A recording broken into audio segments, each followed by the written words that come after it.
Digital തെളിവുകളടക്കം നമ്മൾ നേരിട്ട് കണ്ടിരുന്നു. സമൂഹം ഇനിയും മാറേണ്ടതും അല്ലെങ്കിൽ ചിന്തിക്കേണ്ടതും ഈ വീഡിയോ കാണുന്ന ഓരോ ആണും പെണ്ണും മനസ്സിലാക്കേണ്ടത് ഏകദേശം ഒരു കമ്മ്യൂണിറ്റിയിൽപ്പെട്ട ഏകദേശം ഒരു 20 മനുഷ്യർ ചെയ്ത തെറ്റിന് കേരളത്തിൽ അങ്ങോളം ഇങ്ങോളമുള്ള എല്ലാ ട്രാൻസ് വ്യക്തികളും, എക്സ്പെഷ്യലി LGBT ക്യൂർ വ്യക്തികളല്ല, ട്രാൻസ് വ്യക്തികൾ ഇപ്പോഴും അതിനെ അനുസരിച്ചിട്ട് ഞങ്ങളെല്ലാവരും വേട്ടയാടിക്കൊണ്ടിരിക്കുകയാണ്.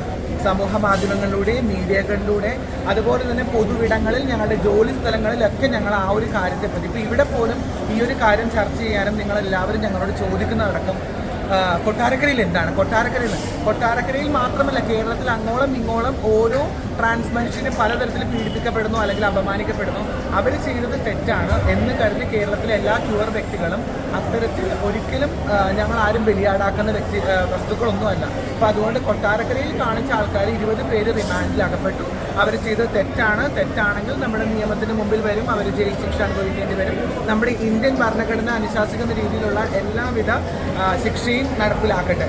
പിന്നെ നിയമപാലകരോട് പറയേണ്ടത് ഞങ്ങളോട് കുറച്ചുകൂടി കൈൻഡ്നസ് കാണിക്കാൻ, ഞങ്ങൾ എന്തെങ്കിലും ഒരു പരാതിയുമായി മുന്നോട്ട് വരുമ്പോൾ കുറച്ചൊന്ന് ശ്രദ്ധിക്കാൻ ശ്രമിക്കുക.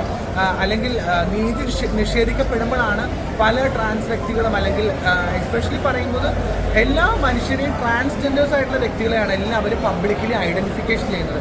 അല്ലാതെ ഒരു ട്രാൻസ് പുരുഷനെയോ അല്ലെങ്കിൽ ഒരു ഗേ ആയിട്ടുള്ള വ്യക്തിയോ ഒരു ലെസ്ബിയൻ ആയിട്ടുള്ള വ്യക്തിയോ അല്ലെങ്കിൽ ഒരു ക്യൂർ ആയിട്ടുള്ള വ്യക്തിയോ ഒന്നും അധികം ഐഡന്റിഫൈ ചെയ്യില്ല. അവരാരും പബ്ലിക്കിൽ നിന്ന് അധികം ഹരാസ്മെന്റോ അല്ലെങ്കിൽ ചൂഷണം ചെയ്യലോ തുറച്ചു നോട്ടങ്ങളോ ഒന്നും തന്നെ അവർക്ക് ഒന്നും ലഭിക്കുന്നില്ല.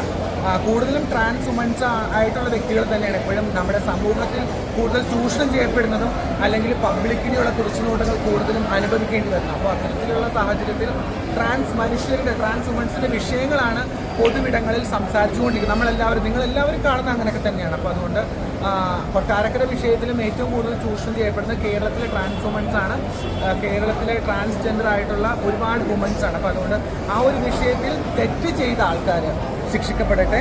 ഇനി അങ്ങനെ ഉണ്ടാവാതിരിക്കട്ടെ. നിയമപരമായി തന്നെ നമുക്ക് അതിനെ നേരിടാം. ഇതാണ് നിലവിലുണ്ടായത്. നിയമപാലകരുടെ അടുത്ത് ചെന്ന ശേഷം കേസുമായിട്ട് ആദ്യത്തെ ഒരു കേസ് ഒത്തുതീർപ്പാക്കാൻ ചെന്ന ശേഷം അവരാരും ആ കേസ് എടുക്കാനോ അല്ലെങ്കിൽ അക്സെപ്റ്റ് ചെയ്യാനോ തയ്യാറായില്ല.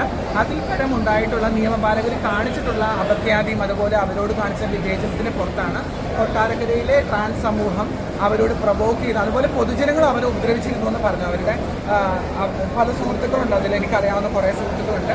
അവരുടെ നീതി നിഷേധിക്കപ്പെടുന്നതുകൊണ്ടാണ് അവരെല്ലാവരും അത്തരത്തിലുള്ള പ്രൊവോക്നെസ്സും ദേഷ്യവും പ്രശ്നങ്ങളും ഒക്കെ ഉണ്ടാക്കാൻ ശ്രമിച്ചത്. ബിക്കോസ് ഓരോ വ്യക്തികളും അല്ലെങ്കിൽ ട്രാൻസ് മനുഷ്യർ ഉപദ്രവിക്കപ്പെടുമ്പോൾ അവർ വീട്ടിൽ നിന്ന് ഡ്രോപ്പ് ഔട്ട് ആയിട്ടുണ്ട്, അവരുടെ സമൂഹത്തിൽ നിന്ന് ഡ്രോപ്പ് ഔട്ട് ആയിട്ടുണ്ട്, അല്ലെങ്കിൽ അവർക്ക് വിദ്യാഭ്യാസം, ഭക്ഷണം, അവരുടെ പിടിച്ചു നിൽക്കുന്ന ആ ഒരു സ്ട്രെങ്ത് എന്ന് പറയുന്നത് അവർ സ്വന്തമായിട്ട് ചിലപ്പോൾ അവരുടെ ഉള്ളിൽ ചിലപ്പോൾ വിഷമം ഉണ്ടാവാം, അല്ലെങ്കിൽ അവരുടെ പൊട്ടിത്തെറി പെട്ടെന്നായിരിക്കാം. ആ ഒരു കാഴ്ചയാണ് നമ്മളെല്ലാവരും കണ്ടത്. അത് നിങ്ങളെല്ലാവരും പുറത്തു കൊടുക്കുക. കുറച്ചുകൂടി തെറ്റുപറ്റിപ്പോയി കുറച്ചുകൂടി മാനുഷിക പരിഗണന ബാക്കി എല്ലാവരിലും കുറച്ച് കരുണ കൊടുക്കാൻ ശ്രമിക്കാം. Thank you.